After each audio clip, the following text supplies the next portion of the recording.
Muy buenos días a todas y a todos. Y como dice la lengua de la tierra, Mari Mari Pupeñi, Mari Mari Pulatiano.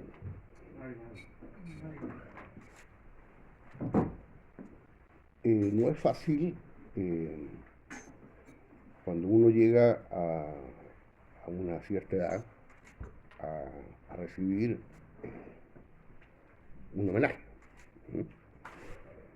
Porque en general nosotros en el mundo académico estamos frecuentemente atrapados en lo que yo llamaría una cierta ideología del ego, ¿m? De eso que pudiéramos llamar una egolatría. ¿M? ¿Quién piensa mejor? ¿M? ¿Quién lee más? ¿Quién sabe más lengua? ¿M? Y una permanente tendencia a menoscabar, ¿cierto? A los otros, a las otras, ¿m? A los que no saben, saben muy poco, o que de alguna manera no están de acuerdo con lo que uno piensa. ¿M? Y eso que llamamos diálogo en la vida académica frecuentemente es como en el mundo político, pseudodiálogos. ¿Eh?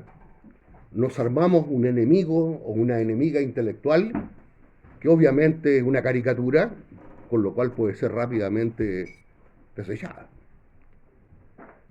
Eh, pero ahí queda instalada la pregunta, ¿cierto? Que un destacado amigo valenciano, Agustín Domingo Moratalla, en una tesis dedicada a Gadamer, tituló El arte de poder no tener razón. Lo que significa entonces darle al otro, a la otra, todas las posibilidades de lo que significa que está pensando con seriedad problemas que a lo mejor uno quisiera resolver de una manera más bien superficial. Entonces, yo creo que la filosofía, y me alegra mucho que Cristóbal lo haya relevado así, la filosofía tiene una deuda con lo que significa un pensamiento encarnado, mancomunado. ¿Cómo pensamos más y mejor entre varios, entre todas y todos? Y sobre todo de aquellos que han quedado fuera de nuestro horizonte de la vida académica. Porque para esa ideología de lo que yo llamaría la egolatría académica, viste bien dialogar con Ricoeur, con Habermas, con Husserl, ¿eh? Sobre todo si es de origen germano, ¿cierto? Lenguas que pasan a tener un tipo de canon en la academia, ¿eh?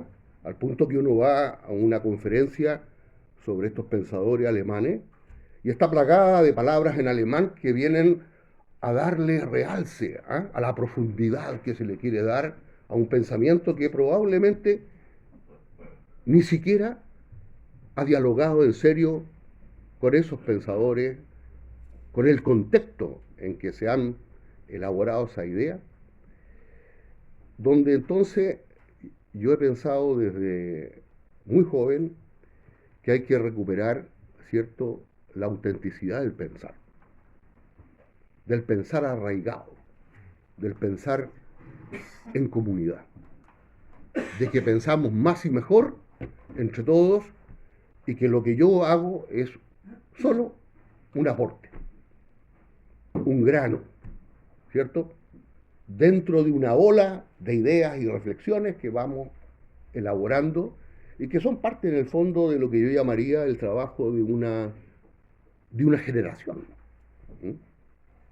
Así como nosotros que estudiamos teoría crítica y hablamos de las generaciones que tienen estos filósofos alemanes, ¿cierto? Desde Horkheimer, Adorno hasta los últimos, ¿cierto? Yegi, Rosas, ¿cierto? Forst. También tendríamos que hablar que en el pensamiento nacional tenemos generaciones y en el pensamiento latinoamericano también. Entonces, lo que yo quisiera hacer, más que repetir el texto inédito que ustedes ya han leído, yo quisiera hacer unas apostillas, ¿ah?, más de tipo existencial, que me permitan de alguna manera decirles eso que llamaba cierto Cristóbal, no solo la persona en la que yo me he ido convirtiendo. eh, Ustedes saben que en el mundo mapuche las personas cuando van avanzando en edad van creciendo en conocimiento y en sabiduría.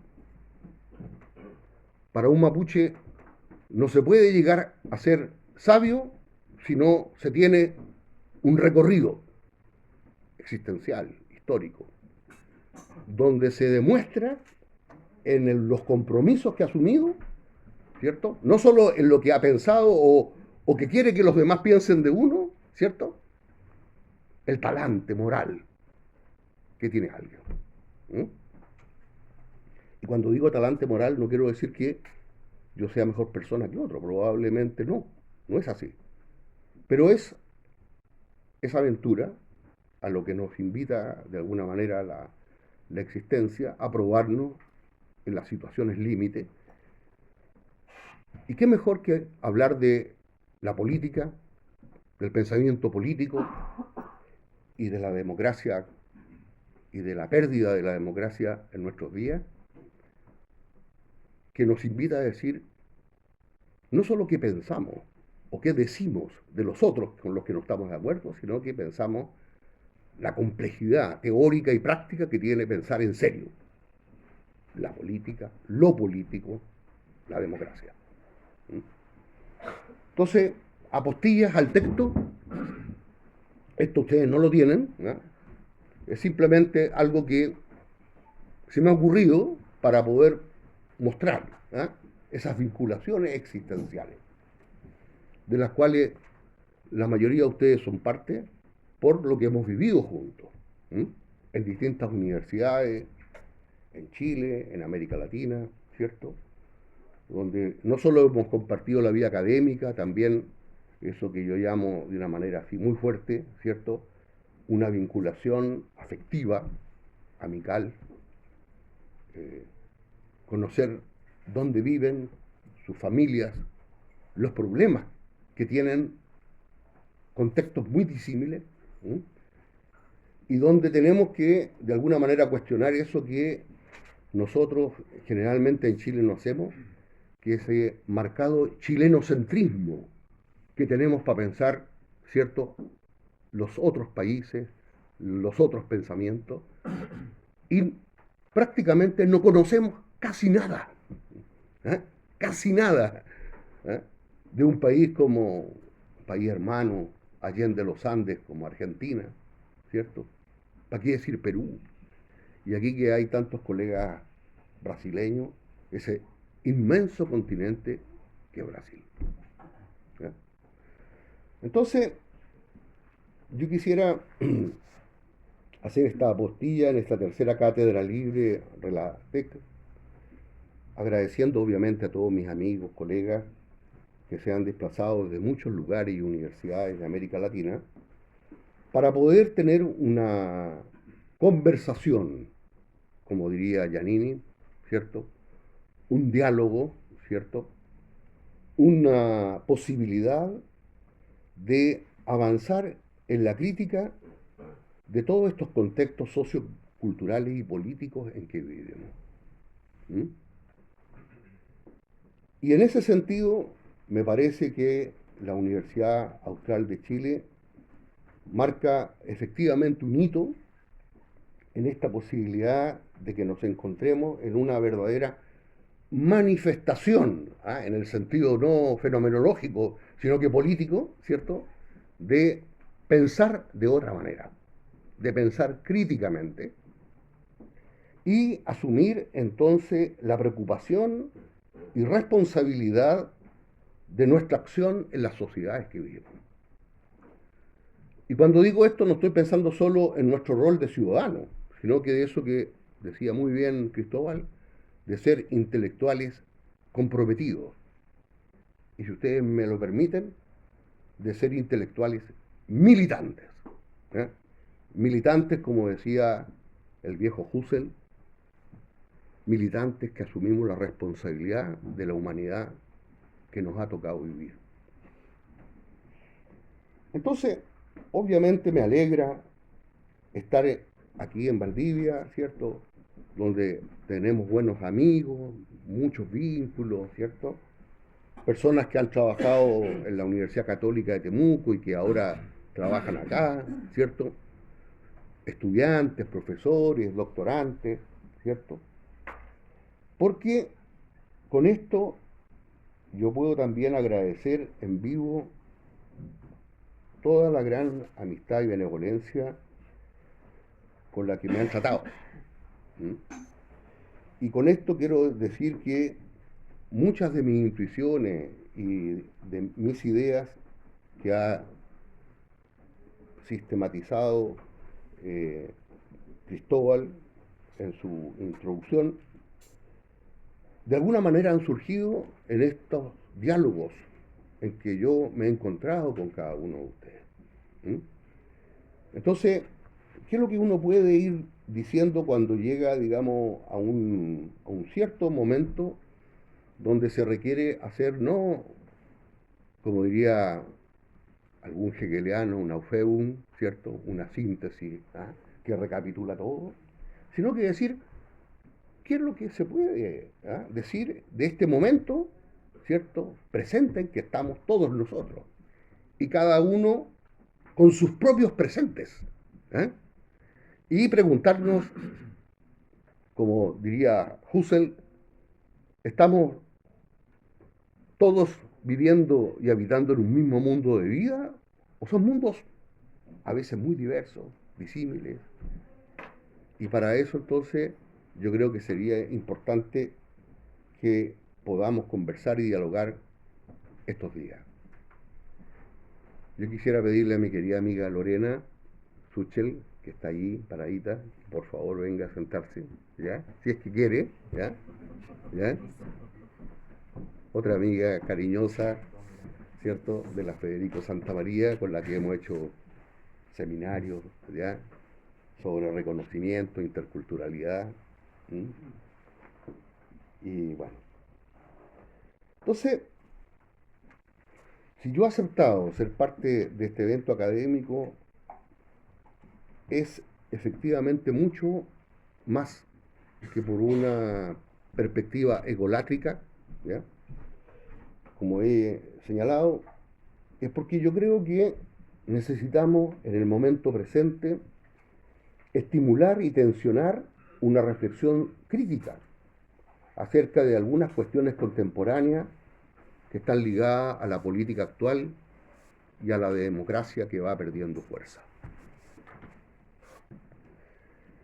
En ese sentido, entonces, yo me siento, ¿cierto?, no como decía Maritain, Le Paysan de la Garonne, ¿cierto?, donde él miraba así con una mirada pesimista lo que venía, sino que yo más bien me siento como un filósofo que va llegando a una cierta madurez y donde efectivamente no es que yo quiera decir hasta aquí llego yo y me voy a jubilar de pensar y actuar en el mundo presente, sino que reconocer que tenemos que aceptar, ¿cierto? No como un hecho fáctico, sino que como una necesidad también política, que nuevas generaciones vengan al relevo. ¿Ah? Y si ustedes quieren una metáfora deportiva, me siento como en un juego de posta. Yo corrí una parte y ahora tengo que entregarle a otro que corre más rápido, ¿m?, que tiene otras habilidades, otras competencias, ¿cierto?, la posibilidad de que sigamos adelante, ¿cierto? Y eso de seguir adelante significa simplemente lo que en otras tradiciones, en otros contextos, algunos llamaron la lota continúa.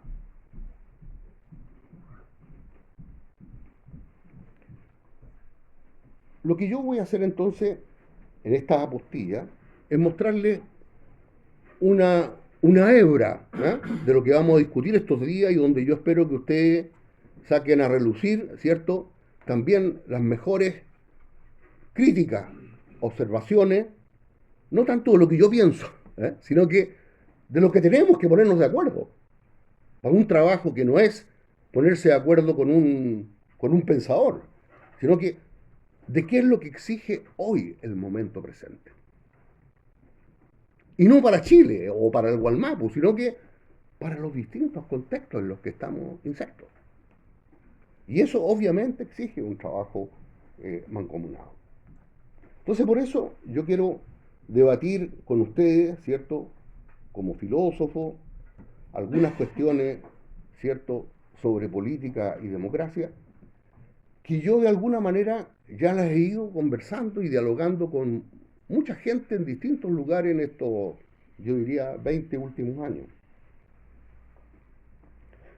Entonces, sin ánimo, como dice la jerga popular, del cachiporreo, ¿ah? De ostentar, ¿ah? Para de nuevo que se haga un ego reluciente, ¿ah? Que después lo pondré, cierto, en mi currículum. Pero en estos 20 últimos años hemos tenido la suerte, yo diría, de tener colegas y amigos que nos han invitado a muchos lugares, y no a un congreso, sino que a quedarnos, a hacer cursos, a hablar en otras lenguas, ¿cierto? A escuchar lo que se dice en esos países, exégesis de los diarios, de las revistas. Los desayunos a veces pueden ser tremendamente estimulantes filosóficamente, ¿cierto?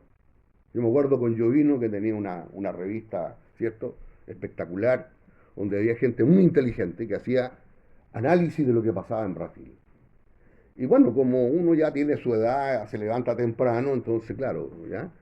Yo sentía que ya Jovino se había levantado 5:30, 6 de la mañana, ¿cierto? Entonces ya yo también me levantaba y ahí me decía, mira lo que dice este autor sobre este tema, sobre la imposibilidad de hacer justicia en Brasil, sobre este problema con los pueblos indígenas, sobre la deuda externa. Bueno, se fijan, o sea, temas que no tienen por qué ser necesariamente filosóficos, pero que tienen obviamente supuestos, ¿ah? En la filosofía social, en la filosofía política, en las ciencias sociales. Entonces, también en esto, reconocer lo que yo he tenido también la enorme suerte de trabajar con los colegas del CEIL en UNAM, ¿cierto? La figura de Ana Luisa Guerrero, ¿cierto? Una gran estudiosa del tema de los derechos indígenas, de Sofía Reding, con la que nos hemos atrevido a escribir un libro, una crítica del neoliberalismo en América Latina. Obviamente también a gente que me fue conociendo en el camino, en el CECIDER de la Universidad Nacional de Costa Rica, en la Universidad del Valle en Cali, donde también estuvimos, ¿cierto?, con Jovino a propósito de los 100 años, ¿cierto? Un recuerdo, ¿cierto?, los 100 años en que se había iniciado, ¿cierto?, lo que llamamos la teoría crítica de Frankfurt. Pero también en lugares que normalmente los chilenos no aceptamos invitaciones o no nos invitan derechamente, como la Universidad de San Marcos, que me invitaron a pensar políticamente lo que había significado, ¿cierto?, los dos procesos fallidos, ¿cierto?, de lo que intentamos hacer en Chile con un cambio constitucional.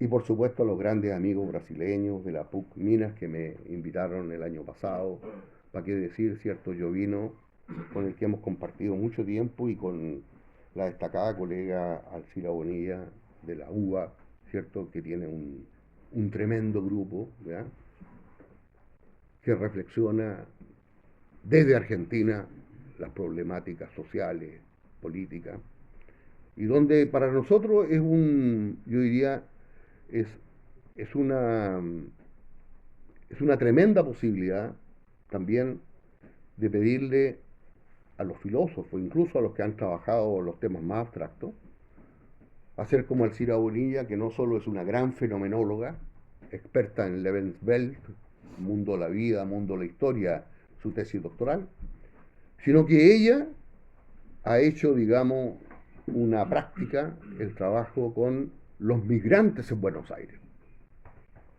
No solo los migrantes internos en Argentina, sino que de los migrantes de los países vecinos que son tratados casi como esclavos. Eso no es para hablar mal de los argentinos, estoy hablando bien de Alcira, que conecta fenomenología husserliana dura con problemas de migración. ¿Cuántos de nuestros fenomenólogos en Chile se atreven a hacer un paso en ese sentido? Y han presentado más bien la fenomenología como una cuestión, diríamos, ¿cierto?, de análisis, ¿cierto?, de textos que refieren a textos, y no hay nunca una posibilidad de pensar, como sí lo hacía Husserl, la situación, ¿cierto?, en que está inserto un pensador. O peor todavía, cómo la fenomenología se ha insertado con la tradición marxista. Y no han presentado el Husserl de las investigaciones lógicas como una especie de baluarte contra el pensamiento crítico. Todas caricaturas que se siguen alimentando en la vida académica. No solo de las universidades en Chile, sino que también de muchas universidades en América Latina. Entonces, dicho eso, yo quisiera decir que a estos colegas y profesores yo les debo muchas cosas. Lo que yo escribo no es solo lo que yo pienso, es lo que me va quedando después de muchos diálogos diversos y donde mis, yo diría, contertulios, ¿cierto?, probablemente no van a estar de acuerdo en algunas de mis elaboraciones, digamos. Y por eso también yo digo que tenemos que asumir eso que decía Paul Ricoeur, ¿cierto?, que hay que pensar, decía él siempre, a mes propres frais et périls, ¿eh?, que en una traducción rápida sería a mis propios riesgos y peligros. Lo que yo pienso es lo que me quedó de la discusión, ¿ya?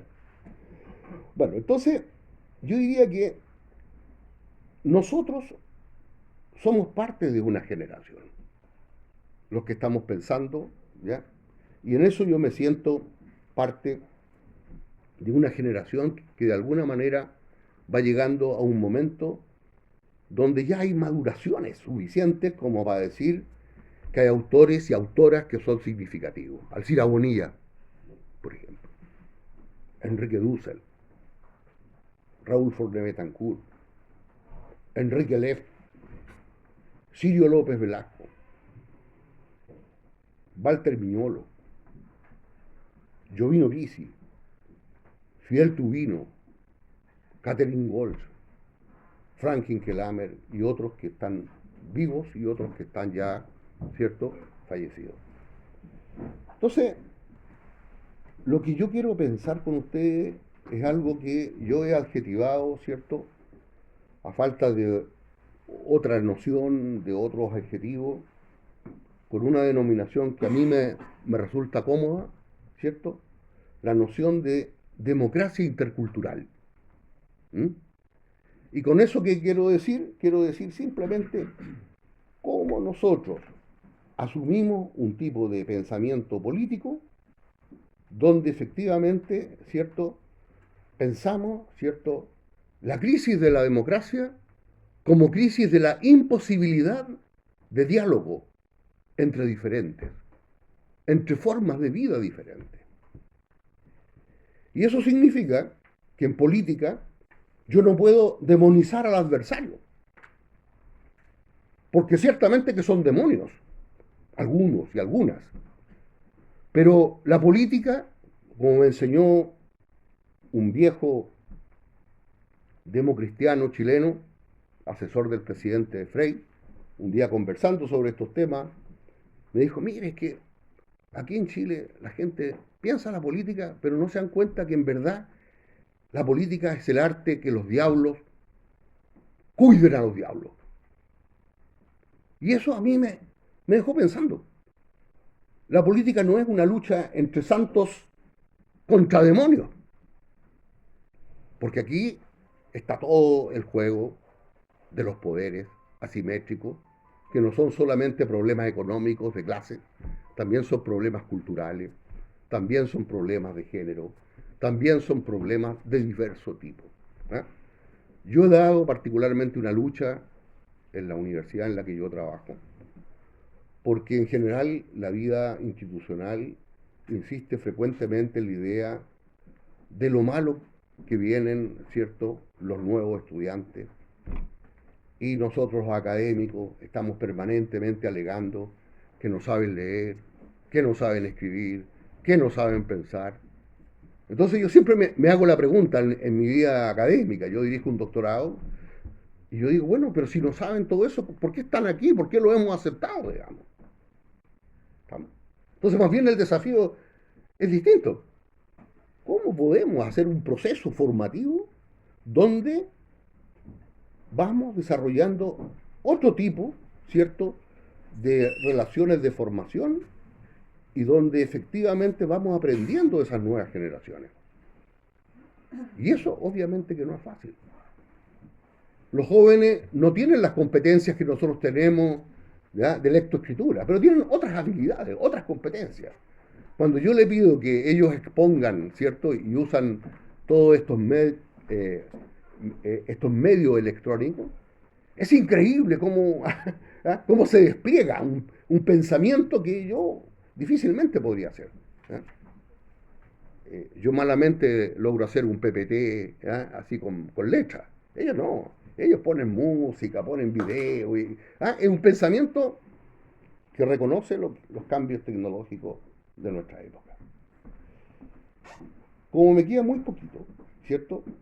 Entonces, yo diría que si hay algo que a mí me interesa en relación a la política y a lo político, y en particular a cómo pensamos la democracia en tiempos que se la está demoliendo sistemáticamente por sectores internacionales interesados en restaurar las viejas relaciones imperiales y neocoloniales, yo diría es porque nosotros hoy día tenemos que repensar qué significa una política donde la cuestión del horizonte de igualdad y justicia, que siempre se pensaron en las relaciones de simetría, ¿cierto?, las pensamos ahora desde ese otro no lugar, ¿ya?, desde esa otra forma que nosotros no hemos reconocido suficientemente, ¿cierto?, que son los contextos asimétricos. Y cuando digo eso, yo relevo aquí la figura de alguien que a mí me ha enseñado mucho, que es el gran profesor de varios de nosotros, Marc Mascal, en el Centro de Filosofía del Derecho en Lovaina, y también de un sociólogo que no conocemos y no leemos mucho, digamos, ¿cierto?, porque no está traducido al castellano, que es Emmanuel Renaud, y todo lo que él ha generado con su libro famoso, Las experiencias de injusticia. ¿Cómo pensamos la política entonces desde la asimetría? Desde las injusticias, pero que no son solo económicas, las injusticias que tenemos todavía entre hombres y mujeres, las injusticias que tenemos en nuestros países, de los que viven en la capital, o más bien en el epicentro de la capital, y de lo que pasa, ¿cierto?, en las periferias. Bueno, esos mundos no los conocemos. No entran muchas veces a ser parte, ¿cierto?, de nuestra discusión. Entonces, y con esto voy terminando, yo creo que efectivamente el relevo que yo quisiera hacer tiene que ver no con un dejar, ¿cierto?, esto porque ya no se puede cambiar nada, sino porque yo sigo creyendo que el cambio y la transformación social siguen siendo urgentes hoy día.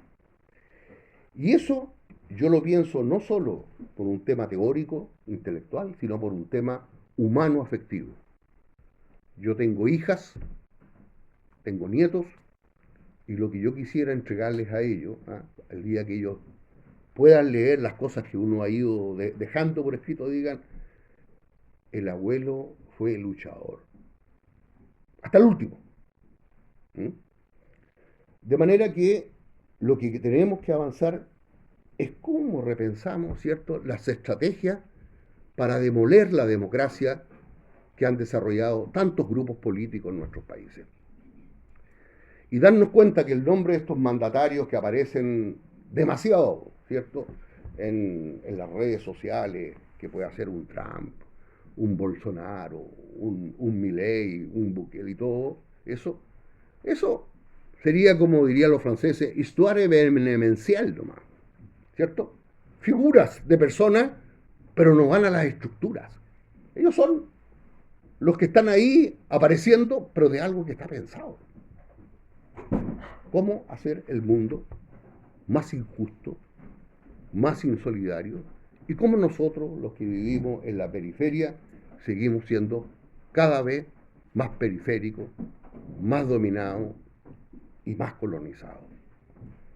Entonces, yo quisiera simplemente terminar con unos agradecimientos en particular, ¿cierto?, a tantos amigos que tenemos aquí, presentes, amigos y amigas, a nuestro gran estimulador de la Relatec, David Gómez, ¿cierto?, con el que he tenido el gusto de verlo en Temuco, en Belo Horizonte, ¿cierto? Y esa conversación maravillosa que tuvimos en un restaurante de comida minera, ¿cierto? Con muchas caipiriñas, ¿cierto? Que nos dejaron muy bien conectados en lo que es esencial de lo que es la convivialidad humana. ¿Mm? Entonces, agradecer también, obviamente, al gran coordinador de este evento, que es Cristóbal Balbontín, que ha aceptado, ¿cierto?, algunas de mis intuiciones y pudimos presentar un proyecto a Ecos Sur, ¿cierto?, que es un tipo de proyecto donde uno tiene que defender con una universidad francesa, ¿cierto?, un proyecto mancomunado.